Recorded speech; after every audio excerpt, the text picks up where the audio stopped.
Hello everyone, welcome to Krishna Coaching Center Class 11 Political Science Chapter number 4 Social Justice. And here our topic is just distribution. यानी कि समाज में, society में जो भी resource distribute हो वो एक जस्ट तरीके से हो, वो एक सही तरीके से हो, उसमें कुछ भी ऐसा ना हो जो सोसाइटी के लिए गलत हो. So to achieve social justice, जो गवर्नमेंट है, government might have to do more than just ensure laws and policies.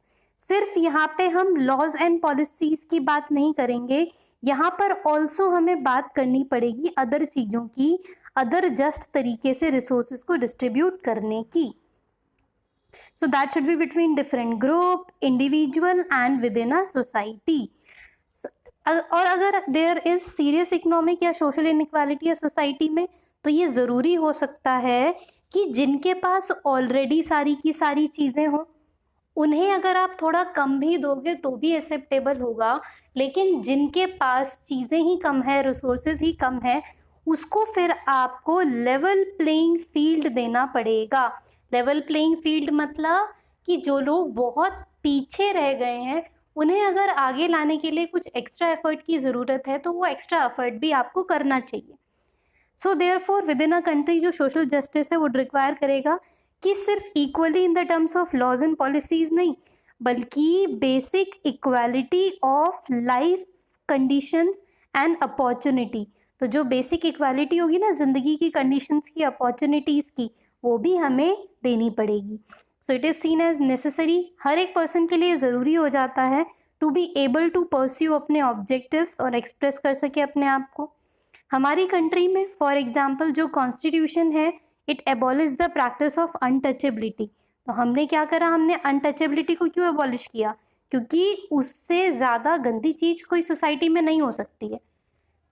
समाज में जो सोसाइटी है उसके अंदर अनटचेबिलिटी एक ऐसे दीमक के जैसे था जो सोसाइटी को इंटरनली खाया जा रहा था. इंटरनली वो चीज़ सोसाइटी को क्या कर रही थी, ख़त्म कर रही थी, तो उसे हमें ख़त्म करना था. सो डिफरेंट स्टेट गवर्नमेंट है या डिफरेंट बहुत सारी चीज़ें जो हैं, गवर्नमेंट क्या कर रही हैं, they have also taken some necessary measure to redistribute important resources कि लैंड कैसे बंटना है और फेयर मैनर में कैसे बंटना है, फेयर तरीके से सब काम कैसे होना है. So differences of opinion on matter such as whether and how to distribute resources and ensure equal access to education and jobs. अब देखो डिफरेंस ऑफ ओपिनियन तो होंगे. कोई कुछ कहेगा कि एजुकेशन एंड जॉब्स इस हिसाब से बंटनी चाहिए, कोई कुछ कहेगा कि एजुकेशन एंड जॉब जी भाई इस हिसाब से बंटनी चाहिए.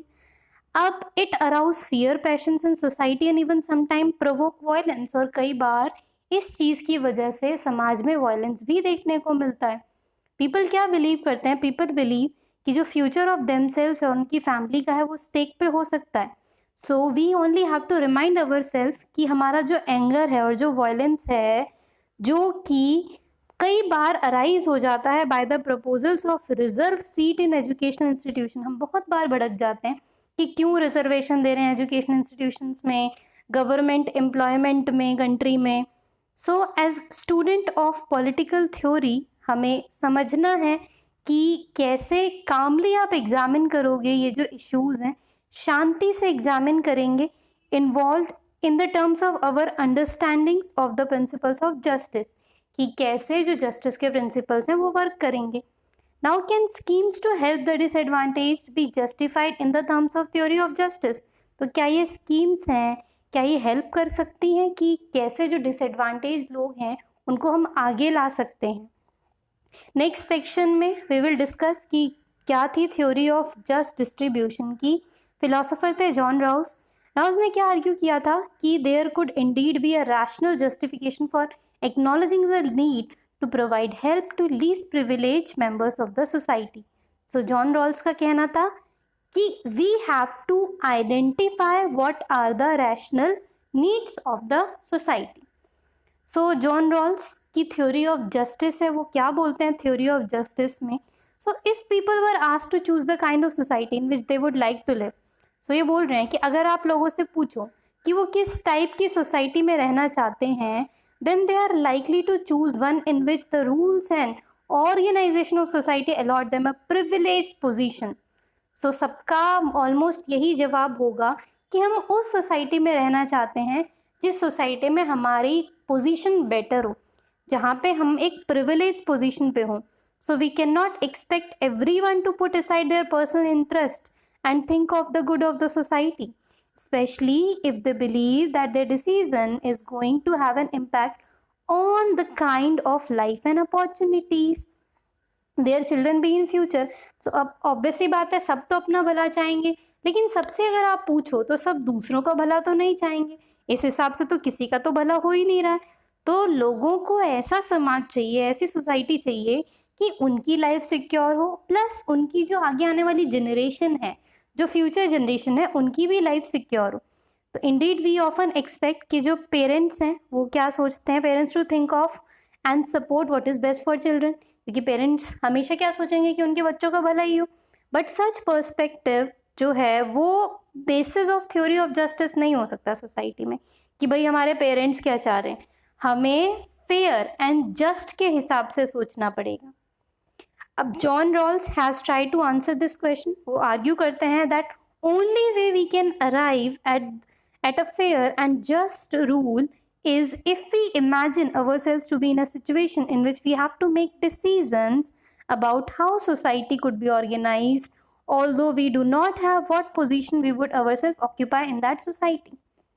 So simply वो ये बोल रहे हैं कि जिनके लिए आपको नियम कायदे कानून बनाने हैं, आप अपने आप को उनकी जगह पे रख के फिर डिसाइड करो.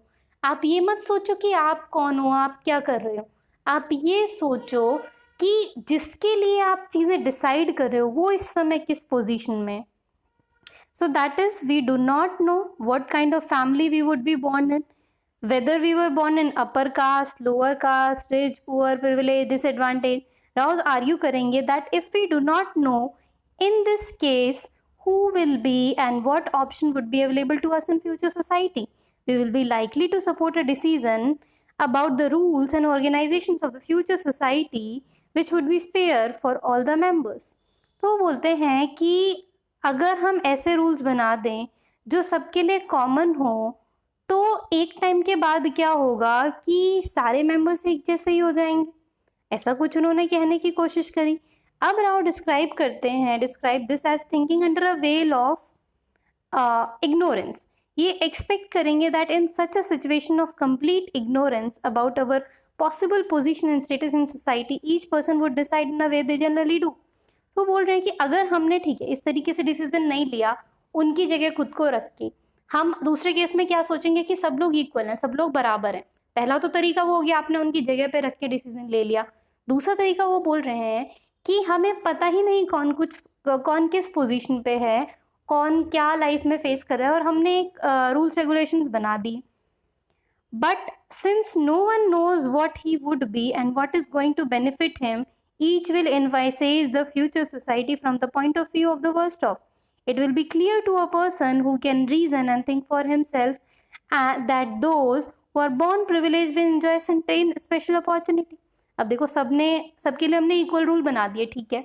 जब वो बचपन में होते हैं बच्चे तो उन्हें ज़्यादा कुछ पता नहीं होता, बट एक समय के बाद उन्हें समझ में आने लग जाएगा कि भाई रूल तो सबके लिए इक्वल है, बट मैं तो एक अमीर परिवार का हूँ, यानी कि मुझे तो ज़्यादा प्रिविलेज मिलेगी. ऐसे ही रूल सबके लिए सेम, बट कोई अगर गरीब फैमिली का है, एक लोअर कास्ट से बिलोंग कर रहा है, तो उसके लिए फिर समाज सेम नहीं है ना.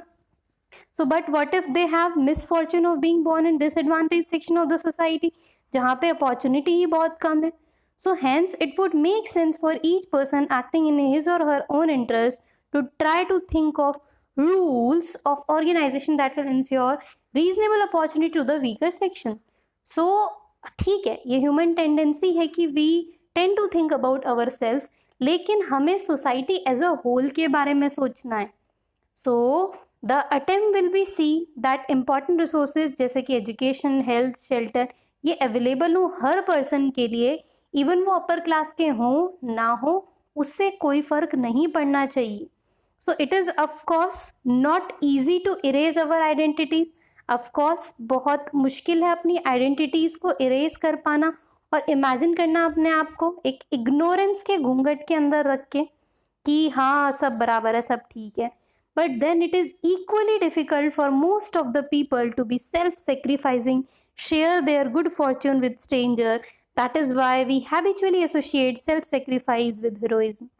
So हम अगर बोलें कि किसी प्रिविलेज इंसान ने अपना प्रिविलेज छोड़ के किसी ऐसे इंसान को मौका दिया है जो आगे आएगा तो उसका समाज आगे आएगा, तो उस सेक्रीफाइस की हम बात कर रहे हैं, तो वो सेक्रीफाइस असल में एक हीरोइज्म है। तो जैसे ये रिजर्वेशन है, तो रिजर्वेशन का मतलब क्या कि जो कहीं ना कहीं डिजर्विंग थे अब तक के समाज को लेके, उन्होंने क्या करा, उन्होंने इस चीज़ को सेक्रीफाइस करा और वो मौका दिया गया उन लोगों को जो बहुत पीछे रह गए थे। सो दैट्स वाई ये जो सेक्रीफाइस है ये क्या है, we have to associate it with heroism. So given these human failings and limitations, it is better for us to think of a framework that does not require extraordinary action. The merit of the veil of ignorance position is that it expects people to just be their usual rational selves, and they are expected to think for themselves and choose what they regard to be in their stance. The pertinent thing, however, is that when they choose under the veil of ignorance, they will find that it is in their interest to think from the position of the worst off. तो बोल रहे हैं कि अगर हम ऐसा ना करें, ठीक है, हमने सबको ओपन छोड़ दिया कि भैया जो सोचना है सोचो, जो सोचना है सो करो, बट वो बोल रहे हैं कि अगर आप ऐसी सिचुएशन में जो सोचना है सोचोगे, जो करना है करोगे, तो आप कभी भी सही फैसला नहीं ले पाओगे और हमें डर है कि आप किसी ऐसी जगह पहुंच जाओगे जो बहुत ही वर्स्ट ऑफ पोजीशन है। अब देखो भैया कुछ कह रहे हैं, व्हाट डू दे से, justice delays is justice denied, यानी कि अगर न्याय देर से मिला तो न्याय मिला ही नहीं। दीदी कह रही हैं, because if a decision in a dispute is delayed too long, the injured person may not receive any benefit from judicial proceeding. What be the use of getting decision in one's favor after one is dead? तो कह रहे हैं कि अगर सच में समाज में, कानून में इतना देर से रिजल्ट आएगा तो पता चले जब तक रिजल्ट आए तब तक इंसान जिंदा ही ना रहे। वो चीज़ें हमें ध्यान में रखनी है। So wearing the imagine veil of ignorance, ये फर्स्ट स्टेप है in arriving at a system of fair laws and policies. So इस पार्ट को हम यहीं तक रखते हैं। इसका अगला पार्ट हम कवर करेंगे अपने अगले वीडियो में। So thank you so much. I will meet you all in my next video. Thank you.